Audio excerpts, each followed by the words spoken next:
पंच परमेश्वरी भगवान की जय। संत शिरोमणि आचार्य विद्यासागर जी महाराज की जय। अभी तक हमने क्या क्या सुन लिया? 8वां अध्याय है। 8वें अध्याय में बंध तत्व का अच्छी प्रकार विवेचन किया गया है। बंध तत्व में प्रकृति बंध हो गया, स्थिति बंध हो गया। आज हम चर्चा करेंगे अनुभाव बंध या अनुभव बंध की और एक प्रदेश बंध। आइए अनुभाव बंध उसका पहला सूत्र देखते हैं। विपाकोनुभवः।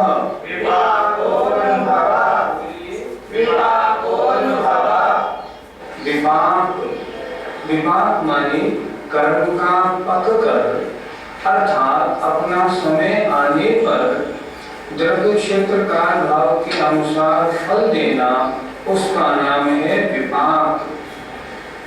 और कर्म की जो फलदान शक्ति है उसे हम कहते हैं अनुभाव बंध। इस बंध के दो नाम पढ़ने में आते हैं, अनुभाव बंध या अनुभव बंध। जैसे सूत्र था ना पहले, प्रकृति स्थित्यनुभव प्रदेशास्तर विधेय और प्रकृति स्थित्यनुभाव प्रदेशास्तर विधेय। इसको अनुभव बंध कह लो या अनुभाव बंध कह लो। अनुभव बंध कर्म का फल कैसा अनुभव किया जाता है, या अनुभाव कर्म का अनुभाव मतलब फलदान शक्ति कैसी है। सूत्र क्या कह रहा है? विपाकोनुभवः। विपाक माने कर्म का अपने समयानुसार जब समय हो जाए तब पक कर उदय में आकर फल देना, उसका नाम है अनुभाव बंध या अनुभव बंध। विपाकोनुभवः। विपाक से समझ लें, विपाक माने कर्म का द्रव्य क्षेत्र काल भाव के अनुसार फल देना, उसका नाम विपाक है। पंडित जी साहब, कर्म का फल कितनी प्रकार से मिलता है? कर्म का फल दो प्रकार से मिलता है, एक स्वमुख से, एक परमुख से।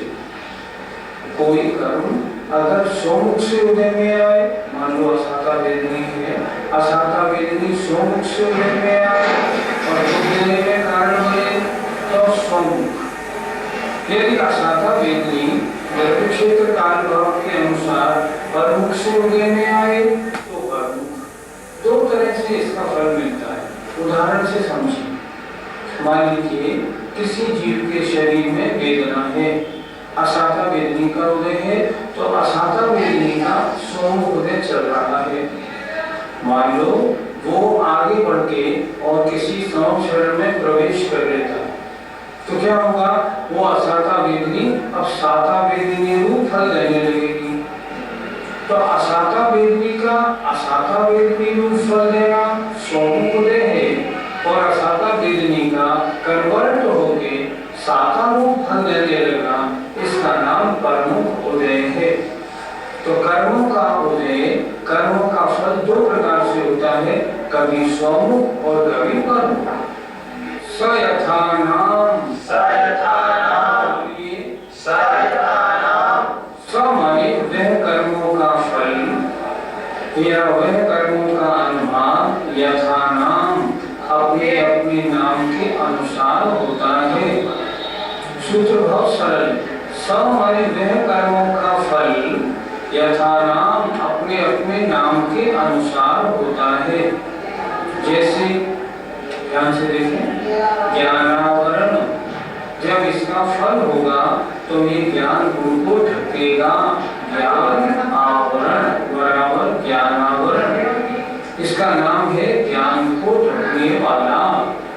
तो ज्ञानावरण का फल कैसे होगा? ज्ञान को ढकने रूप होगा।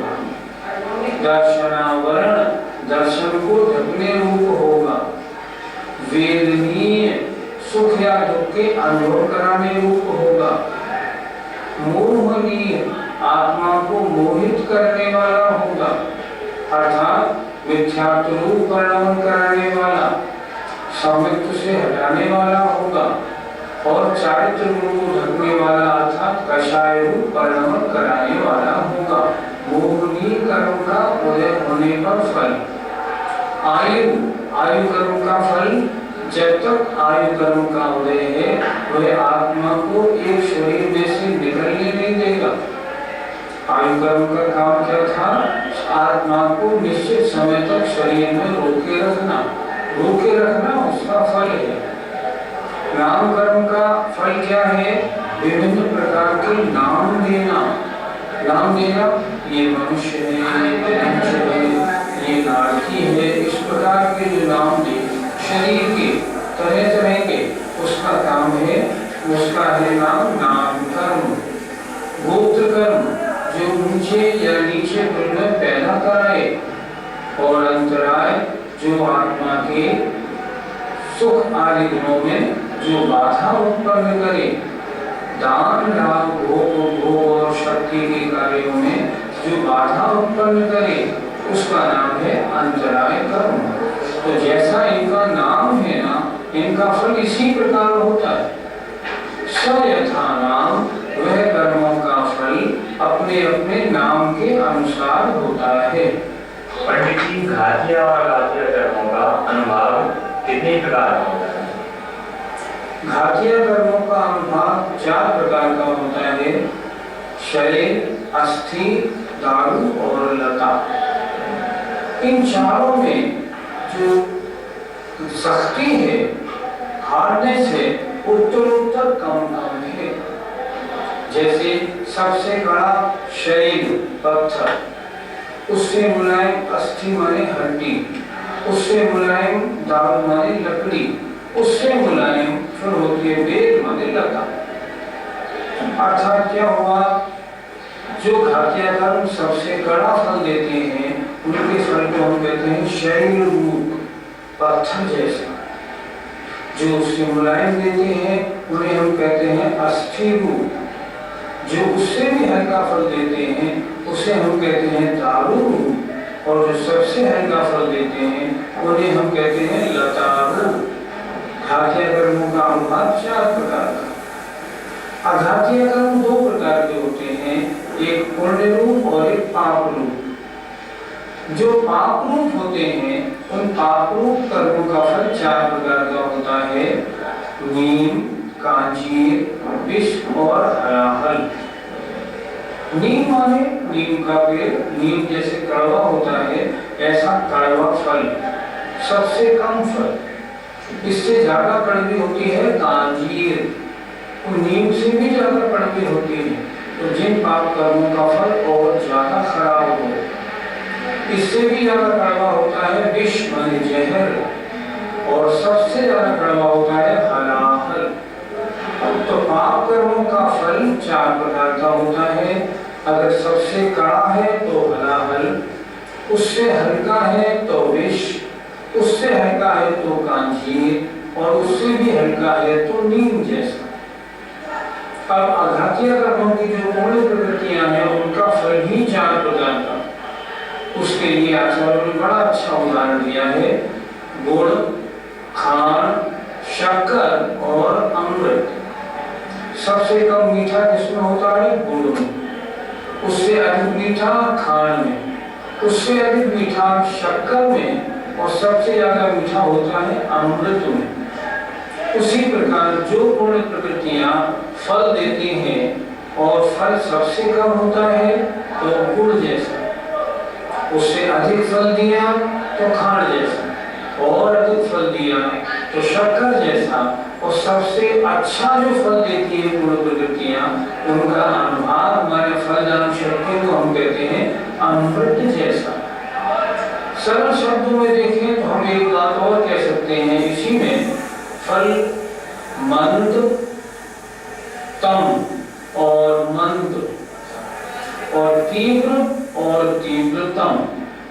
फिर देखें, मंदतम सबसे हल्का, मंद हल्का, फिर तीव्र और तीव्रतम। इन कर्मों का फल 4 प्रकार का होता है। इसी तरह सब कर्मों का समझ लेना चाहिए। ततश्च निर्जरा, ततश्च निर्जरा, ततश्च निर्जरा, ततश्च इसके बाद सूत्र क्यों लिखा गया? कर्म उदय में आए, अपना फल दिया। फल कैसा दिया? नाम के अनुसार दिया। उसके बाद उन कर्मों का क्या हुआ? ततश्च निर्जरा, उसके बाद वे कर्म आत्मा से पृथक हो जाते हैं, अर्थात उनकी निर्जरा हो जाते हैं। कर्म उदय में आए, फल दिया और फल देके आत्मा से झड़ जाते हैं। ततश्च निर्जरा, इस सूत्र का अर्थ होता है ततश्च फल देने के बाद वे कर्म आत्मा से अलग हो जाते हैं, अर्थात निर्जरित हो जाते हैं। निर्जरा कितने प्रकार की होती है? निर्जरा 2 प्रकार की होती है, एक सविपाक निर्जरा और एक अविपाक निर्जरा।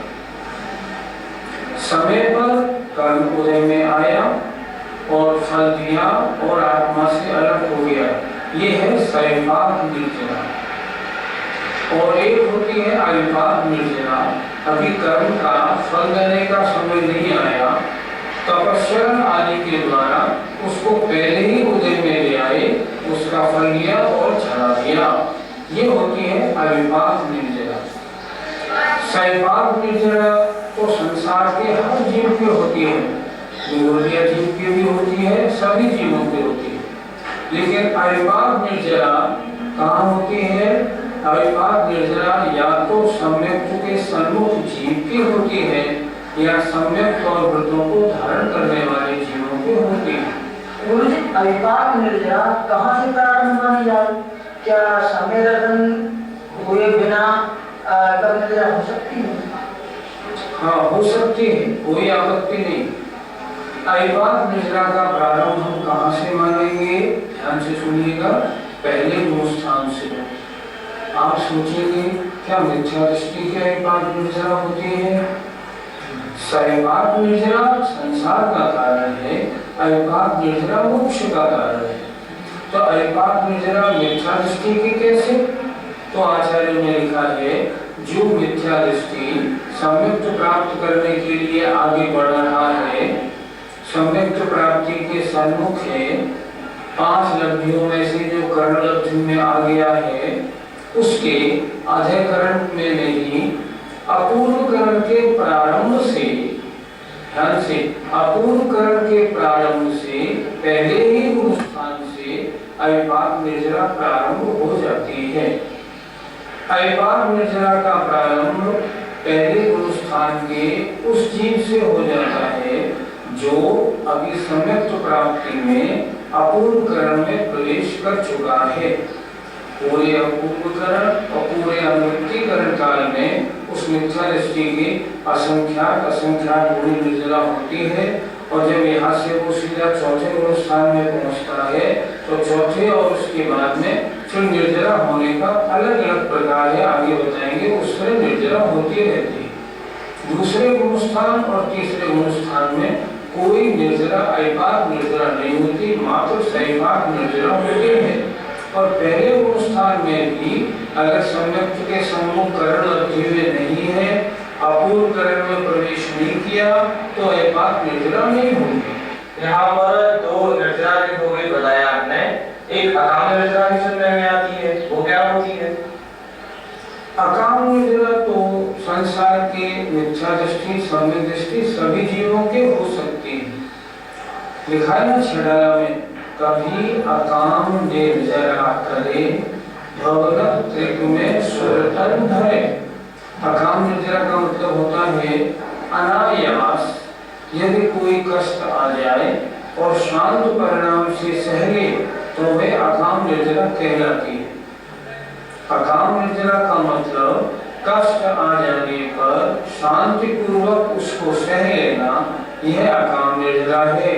और ये सम्यक दृष्टि और मिथ्या दृष्टि दोनों की होती है, पर ये अविपाक निर्जरा नहीं है, ये अकाम निर्जरा है। पंडित जी, हमारे कितने कर्मों की सविपाक निर्जरा प्रति समय होती है? हमारे प्रति समय समय प्रबुद्ध कर्म बनते हैं और समय प्रबुद्ध कर्म अपना फल देके झड़ते हैं। ये हुई हमारी सैमात निर्जरा। लेकिन कभी वृत्तियों के या और साधु महाराज आदि के या और ऊपर के अनुष्ठानों में कुछ समय अयमात निर्जरा बहुत तीव्रता से होती है। पर संसार का प्रत्येक जीव, चाहे वो एक इंद्रिय क्यों नहीं हो, समय प्रबुद्ध माने अनंत कर्मण परिणामों को प्रतिसमय ग्रहण करता है और अनंत कर्म परिणाम फल देके झड़ती है। पंडित जी, कर्मों का अनुवाद तीव्र मंत्र किस प्रकार से होता है? इसके लिए हमें ऐसा समझना होगा कि हम 148 प्रकृतियों को दो हिस्सों में बांटे, एक पुण्य प्रकृतियां और एक पाप प्रकृतियां। घातियां कर्मों की जितनी 47 प्रकृति हैं वो सब तो पाप प्रकृति हैं। अघातिया कर्मों की जो प्रकृतियां हैं वो दो तरह की हैं, एक पुण्य प्रकृति और एक पाप प्रकृति। अब देखना, जो पुण्य प्रकृति हैं, यदि उनके बढ़ते समय आपकी कषाय मंद है तो अनुभाग ज्यादा बढ़ेगा, और यदि कषाय तीव्र है तो पुण्य प्रकृतियों में अनुभाग कम बढ़ेगा। और समझिए, अगर कषाय की मंदता से आपने साता वेदनी बांधी है तो मिठास ज्यादा होगी, और साता वेदनी अगर कषाय की तीव्रता में बांधी है तो मिठास कम होगी। इसके साथ साथ हम पाप प्रकृतियों को देखें। पाप प्रकृतियां कड़वी होती है। अगर पाप प्रकृति का बंध हो रहा है और कषाय की तीव्रता है तो पाप प्रकृतियों में फलदान शक्ति ज्यादा होगी, और पाप प्रकृति का बंध हो रहा है और कषाय में मंदता है तो पाप का फल तो मिलेगा पर हल्का मिलेगा। फिर एक बात समझ लें, पुण्य प्रकृतियों में मंद कषाय से तीव्र अनुभाग और तीव्र कषाय से मंद अनुभाग पड़ता है। पाप प्रकृतियों में तीव्र कषाय से तीव्र अनुभाग और मंद कषाय से मंद अनुभाग पड़ता है। इस प्रकार कषाय के अनुसार अनुभाग पड़ता है। आचार्यों ने लिखा भी है, जोगा पयली पदेशा अनुभागा कषाय दो हंती, स्थितिबंध और अनुभागबंध कषाय के अनुसार पढ़ते हैं। जिस कर्म को हमने जिस अनुभाग वाला बांधा है तो क्या उसका अनुभाग बदल सकता है? हाँ, बिल्कुल बदल सकता है। मान लीजिए कोई पाप कर्म किसी के द्वारा बांधा गया और उसमें कषाय की तीव्रता थी तो उसका फलदान शक्ति अनुभाग कैसा होगा? तीव्र। लेकिन बाद में यदि वो क्षमा याचना कर लेता है या प्रायश्चित ले लेता है तो उसका जो फल होगा ना वो मंद हो जाएगा। इसलिए तो मुनि महाराज सुबह दोपहर शाम निरंतर प्रतिक्रमण करते हैं और प्रतिक्रमण करके जो कर्म बंधते हैं उनके अनुभाग उनके फल को और घटाते हैं, और इसीलिए प्रायश्चित आदि का विधान है। जो कर्म बंधता है वो उससे अनुभाग कम या ज्यादा उदय के समय में कैसा ही घट भी सकता है और बढ़ भी सकता है। मान लो कोई पाप कर्म हमने बांधा और उसका अनुभाग कम है और बाद में यदि और हमारे परिणाम में तीव्रता आ गई तो उसका अनुभाग भी बढ़ सकता है। इस तरह अनुभाग का घटना बढ़ना होता है, जिसे आचार्यों ने कहा है अनुभाग का बढ़ना उत्कर्षण, अनुभाग का घटना अपकर्षण। ये दो शब्द शास्त्रों में पढ़ने को मिलते हैं। नाम प्रत्यया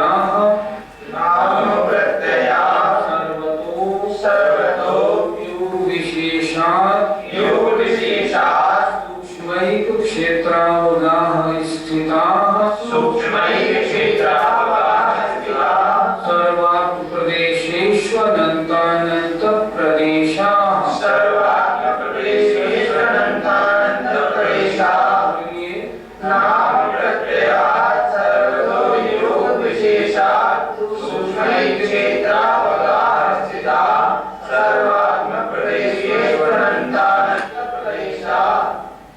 ये सूत्र थोड़ा कड़ा है, आइए इसको हम बोल कर आपको समझाएं। नाम प्रत्यया अपने अपने नाम में कारणभूत, सर्वतो प्रति समय, योग विशेषात वनवचन काय माने योग वनवचन काय की विशेषता से सूक्ष्म न रुकने वाली न रुकने वाली एक क्षेत्रावगाह आत्मा के प्रदेशों में एक क्षेत्रावगाह रूप स्थिता माने स्थित और सभी आत्म प्रदेशों में सर्वात्म प्रदेशेषु अनंतानंत प्रदेशाः अनंतानंत प्रदेश आत्मा के साथ बंधते हैं।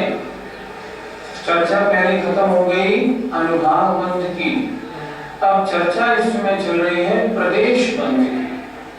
प्रदेश बंध की चर्चा में ये हो रहा है कितने कर्म परमाणु कितनी कारण परिगणाएं आत्मा के साथ बंधती हैं। प्रदेश बंध तो क्या बता रहे हैं देखिए, आप अपने नाम में कारणभूत नाम प्रत्यया अर्थात दर्शनावरण रूप जो परिणाम करने की योग्यता रखती है वे दर्शनावरण रूप में बंधती हैं। ज्ञानावरण रूप जो रखती है योग्यता वो ज्ञानावरण में बंधती है। इस प्रकार अपने अपने नाम में कारणभूत कब बंधती है? सर्वतो प्रति समय बंधती है। नार विभूतियां हो नारकी हो हम सूर्य हो या जगह हो प्रति समय बंधती है। योग विशेषात योग वाले मनोवचन काय की क्रिया उससे होने वाला आठ प्रदेशों का परिस्पंदन अगर कम है तो कम बंधेगी, ज्यादा है तो ज्यादा बंधेगी। तो योग की विशेषता से क्या होता है? कर्म बंधती है, प्रदेश बंध होता है। प्रदेश बंध कारण वर्णाओं का होता है। ये कैसे होती है? सूक्ष्म, न रुकती है न रोकती है।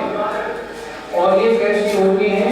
एक क्षेत्रावगाह मतलब आत्म प्रदेशों में पहले से ही मौजूद एक क्षेत्रावगाह होती है और स्थिता रुकी हुई होती है। अर्थात आत्म प्रदेशों में पहले से ही ठहरी हुई होती है। कहाँ बंधती है? सभी आत्म प्रदेशों में बंधती है। सर्वात्म प्रदेशेषु जो कर्म आते हैं ना वो सारे आत्म प्रदेशों में बंधते हैं। मान लो हमने इस हाथ से सामग्री चढ़ाई तो ऐसा नहीं जो शाखा बेचने का बंध इस हाथ में हो और इस हाथ में नहीं हो। जो भी कर्म बंध होता है सारे आत्म प्रदेशों में होता है। क्या लिखा? सभी आत्म प्रदेशों में प्रदेश बंध होता है। और कितने परमाणु आते हैं? अनंतानंत प्रदेश परमाणु आते हैं। एक बार फिर देखें, विषय थोड़ा कड़ा है जरा, मैं बार बार बता रहा हूँ इसलिए। अपने अपने नाम में कारणभूत संसार में जितनी कर्म वर्णाएं भरी हैं वो 8 प्रकार की हैं। ज्ञानावरण रूप आएगी वो ज्ञानावरण रूप परिणाम करेंगी। दर्शनावरण की योग्यता वाली आएंगी वो दर्शनावरण रूप परिणाम करेंगी। आयु कर्म रूप परिणाम की योग्यता वाली आयु कर्म रूप परिणाम करेंगी। तो वो अपने अपने नाम में कारणभूत सर्वतो प्रति समय आती हैं। योग विशेषात मनोवचन काय की क्रिया अगर कम है तो कम, ज्यादा है तो ज्यादा। तो योग की विशेषता से कर्म प्रदेश बंध होता है। जो परिगणाएं आती हैं वो कैसी होती हैं? सूक्ष्म, न रुकती है न रोकती है। एक क्षेत्रावगाह स्थिता आत्म प्रदेशों के साथ एक क्षेत्रावगाह रूप से जो स्थित रहती हैं। हिलने डुलने वाली कर्म वर्णाएं बंध को प्राप्त नहीं होती और आने वाली किससे बनती हैं? सारे आत्म प्रदेशों में बनती हैं। कितने बनती? उन्होंने कहा वे अनंतानंत